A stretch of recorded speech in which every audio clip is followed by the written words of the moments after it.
एक भयंकर आंदोलन हुआ था जो स्वतंत्रता संग्राम के इतिहास का एक प्रमुख अध्याय है। गौरव की गाथा को लेकर जब आगे बढ़े, आजादी के बाद प्रथम राष्ट्रपति राजेंद्र बाबू इसी ग्राम के, हम जिस धरती पर खड़े हैं वो दिनकर जी, राष्ट्रकवि दिनकर, हालांकि राष्ट्रकवि हमने उनको बनाया। वो प्रथम राज्यसभा का जब ये चुनाव हुआ था उसमें वो मनोनीत सदस्य इसी धरती के। इस धरती में बिहार राज्य ने और बेगूसराय ने ऐसे ऐसे पुरोधाओं को पैदा किया जिनको याद करके हमारा खून बिल्कुल गौरव से भर जाता है। जब आजाद भारत में जब छात्र आंदोलन हुआ और राजनीति की रूपरेखा को बदलने की बात हुई, कांग्रेस के खिलाफ लड़ाई हुई, तो जयप्रकाश नारायण को कौन भूल सकता है, जिनकी बदौलत आज अनेकों पार्टियां देश में बन गई, चाहे वो जनता पार्टी हो, जनता दल हो, जिस तरह की भी आप पार्टी देखें कांग्रेस से हटकर बनी हुई, सारी पार्टियों के जड़ में कहीं न कहीं जेपी मूवमेंट। आपको शायद जो हमारे बुजुर्ग अभिभावक हैं, इन्होंने अपने उस जमाने में जेपी मूवमेंट का दौर लिखा।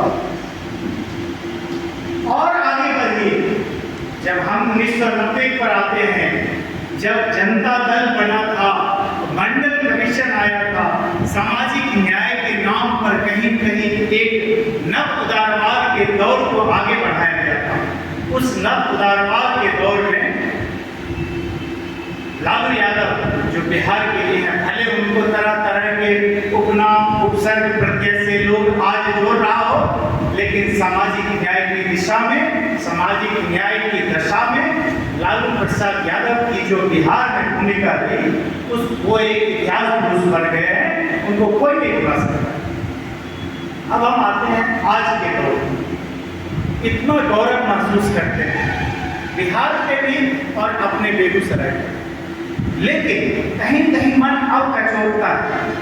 क्या वजह है कि इस धरती, जिस धरती पर रामचंद्र सिंह पैदा हुए, जिस धरती पर रामचंद्र सिंह के जोर के कारण, सोचिए 1964 में, 62 में, 59 में फर्टिलाइजर कंपनी आई, तेल शुदा कारखाना आया, सिमरिया पुल का निर्माण हुआ, क्या क्या नहीं हुआ। 200 से अधिक एमएसएमई उसी समय खुल गए थे दोनों में। आज कहीं कहीं ठहराव की स्थिति जो है पिछले 30 साल में हमें सोचने के लिए बात कर दिया। क्या वजह है?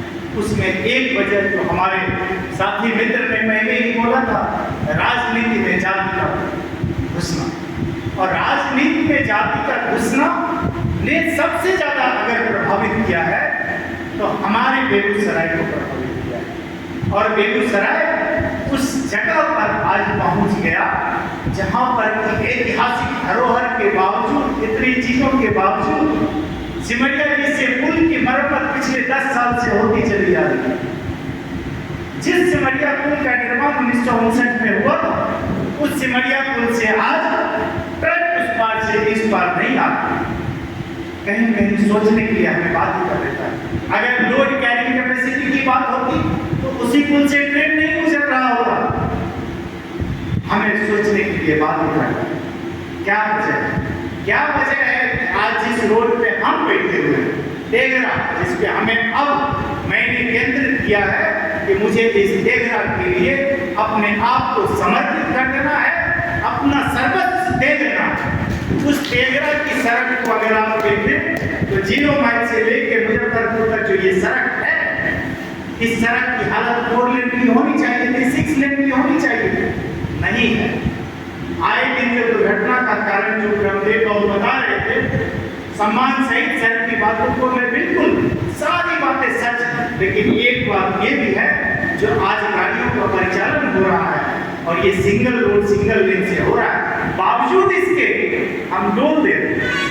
और वो टोल, अगर उस टोल पे मैं आज पत्रकार महोदय को बोल रहा था, वो बैठ करके ढीले गाड़ियों की संख्या 3 महीने के अंदर इतना सिर्फ टोल कलेक्शन होता है कि 0 माइल से लेकर मुजफ्फरपुर तक 4 लेन सड़क का निर्माण उस पैसे से हो सकता है, नहीं हो, बावजूद उसके नहीं हो।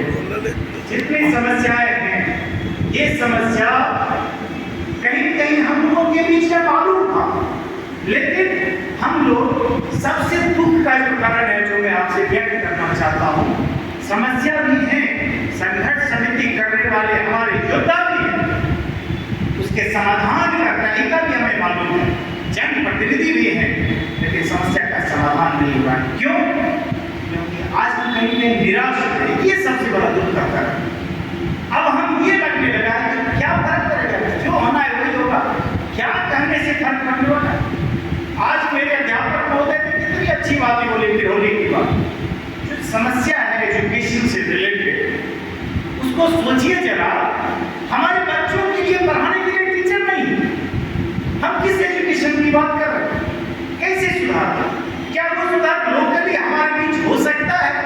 नहीं हो सकता।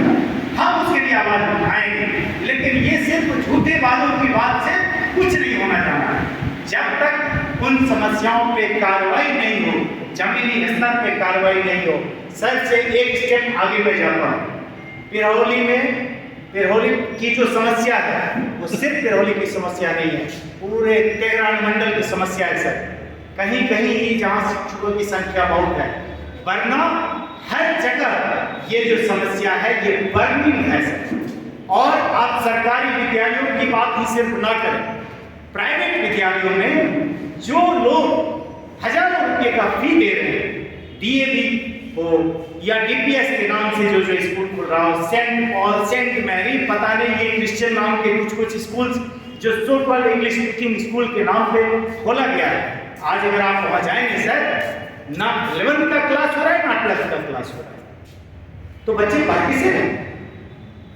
हर स्कूल को उत्क्रमित कर दिया गया है, हर स्कूल को कैंपस टू कर दिया गया है, लेकिन ना वहां पर शिक्षक है और ना वहां पे पढ़ाई हो रही है, तो बाहर चल से भी हमें बड़ा अजीबोगरीब लगता है। कैसे हमारे बच्चे शिक्षकों की योग्यता में कोई कमी नहीं है। जो पहले शिक्षक थे वो तो अति योग्य थे ही थे, अभी भी जो शिक्षक है वो सिलेक्टेड है, पढ़ाना भी चाहते हैं, लेकिन ये जो इंफ्रास्ट्रक्चर की बात आप कर रहे हैं सर, उस इंफ्रास्ट्रक्चर को डेवलप करने के लिए हम निराश हो गए। आई एम सॉरी टू से हम निराश क्यों हो गए हैं? आज ये जनसंवाद मंच इसीलिए हमें बनाना ही पड़ा कि हमें उस निराशा को दूर करना। अगर आप देखिए सर, बड़ा गौर करने वाली बात है, हम सिर्फ एमपी की बात करते हैं, एमएलए की बात करते हैं। अगर आप सोचें तो इसी क्षेत्र से